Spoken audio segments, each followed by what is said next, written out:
Greetings and welcome to the energy of Scorpio. This is Ron from Tarot of the Twin Sun. We're dealing here with the axis of the 8 and the 2, okay, the pillar that involves essentially the other and then the self, and how others and identification through an other may dissolve the material self, okay? And this is something that has to do with um, radical walls, okay, walls of radical transference, where when hitting these walls, there is something that wakes up the pretension of others, that wakes up the other, okay, as opposed to Scorpio, the other of Scorpio, that goes through essentially this possessive nature. Okay, now it's very interesting, this interpretation, considering that Scorpio is also possessiveness, but it's of a different kind. It has to do with authentic possessiveness that is not material in nature. Okay, um, it's often that when we think of, say, a certain person from the Scorpionic perspective, from the auspices of Pluto, it is brought into reality so that crisis may emerge, and from these crisis points, from these walls of rebellion, okay, transformation occurs in order to penetrate the wall. Okay, it's very interesting. Now we'll go ahead and look into the Great Mirror, and we'll also pull a particular card in terms of the source of karma, or the source of action, or dharma. Let's look into dharma this time.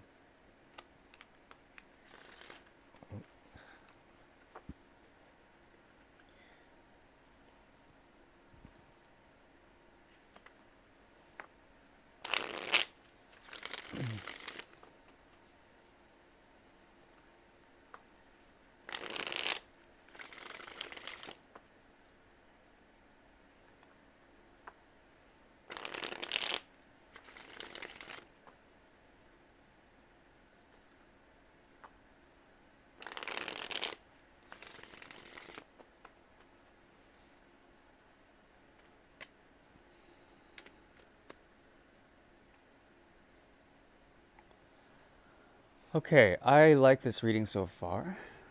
What I am seeing is a coolness about Scorpio. Wheel of Fortune is here as well. Fortuna. Okay, so this is obviously the karma side of things, or the dharma side of things. Now, there's a difference between karma and dharma. Karma is usually action that is in the form of reception. You receive karma because of certain dharmas that are performed, okay? That is one interpretation. Dharma is also truth. It is the righteous path. If you believe in morality, or the factions of right and wrong, then there is dharma, the rightness of it. Usually it's vidya, which is truth or light, that is associated with dharma.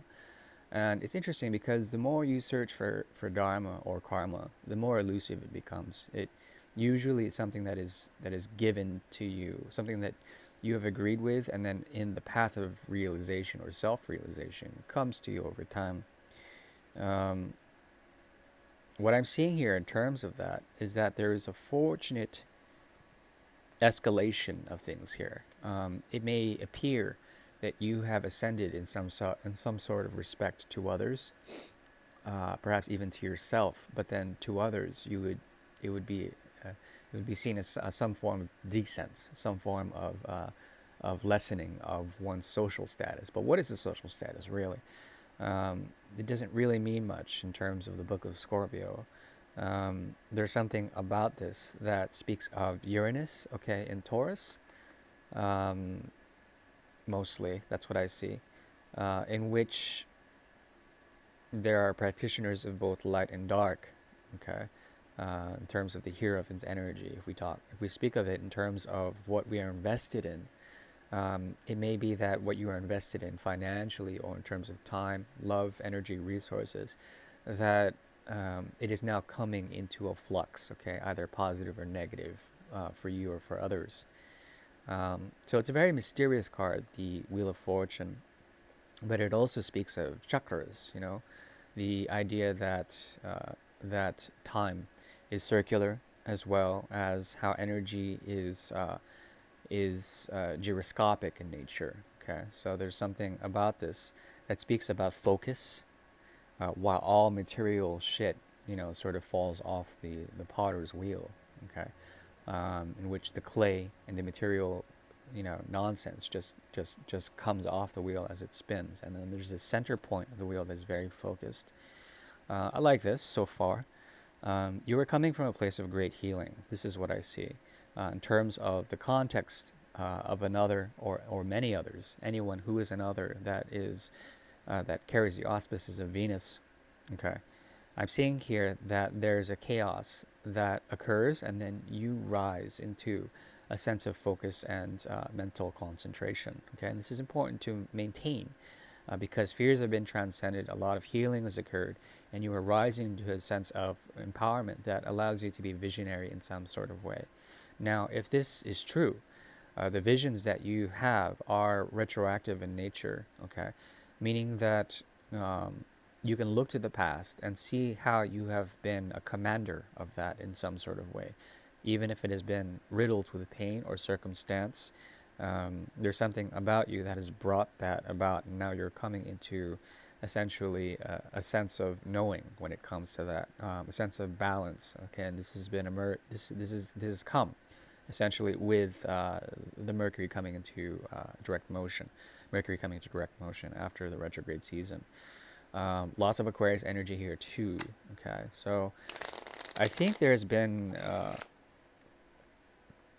a ways and means for Scorpio to do things, okay, that allows for essentially this focus to come in. I think it's a very positive thing.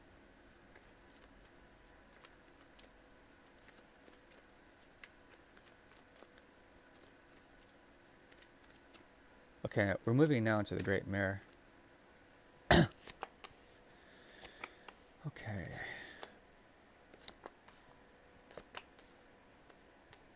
Taurus is here. Activated Taurus, 7th house. Um, okay, this is a strong connection. Okay. Now, what I'm seeing here is that you're dealing with a child of nature that is on the mode of reparation. They are dealing with forms in their reality that allows them to see into let's see here, this is now getting complicated. What they desire most, okay, is health and reparation of some sort. They also desire a loss of the ego.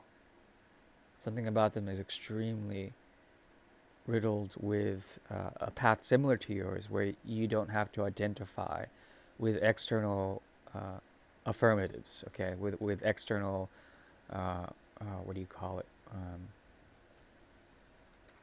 When someone, sort of approves, yeah, external approval. So they don't want to seek that. There's an inkling that they have to seek that, but they no longer want to seek that. They're questioning the very nature of what they do, but then they do it anyways. Okay, there's something, excuse me, a bit lazy about them. Not to say that they're completely lazy. They're in a mode of flux right now, much like you are. Okay. So flux essentially is from the viewer's perspective. Flux is essentially a malleable quality. It's something that oscillates or is phasic in nature. Okay, and from this they perceive their natural world or their so-called reality, their subjective reality. Okay, that may be objective in a very practical and detail-oriented mind, but then the details disorient them. Okay, there's something about them when it comes to especially practical relationships or practical connections that is seeking the Ten of Pentacles but cannot find it because there's a conservative nature about them. Okay, the mystery of the Four of Pentacles that is hidden here.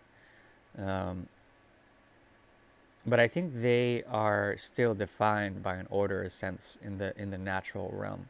Okay, that's whomever you're dealing with here, meaning that they are affected by.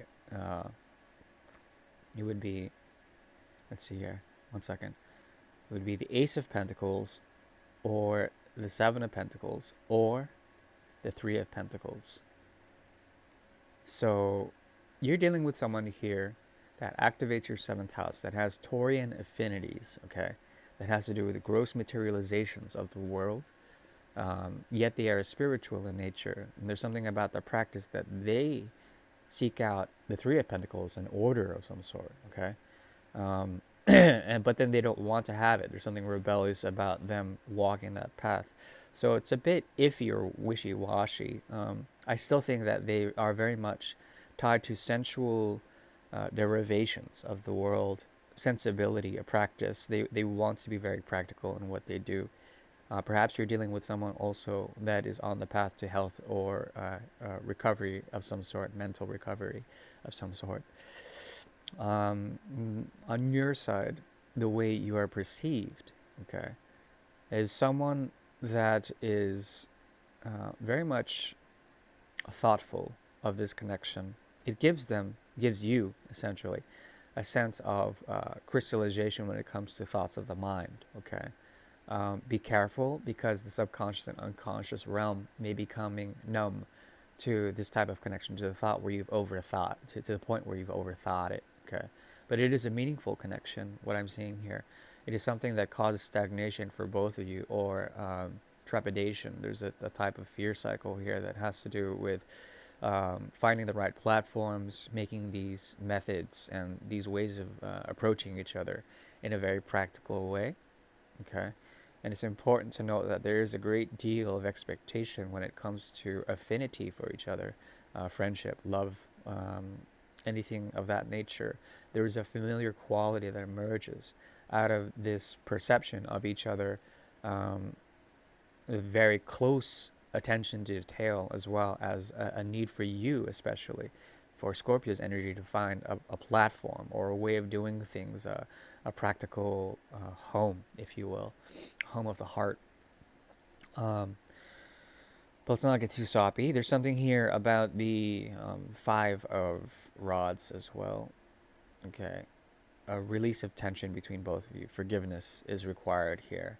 This has to do with equal give and take, but also for Scorpio to essentially embody a lot of Leo energy, as well as Martian energy. So the Sun and and Mars energy is very strong here, in that your actions will burn others. It will burn others, especially in this type of connection.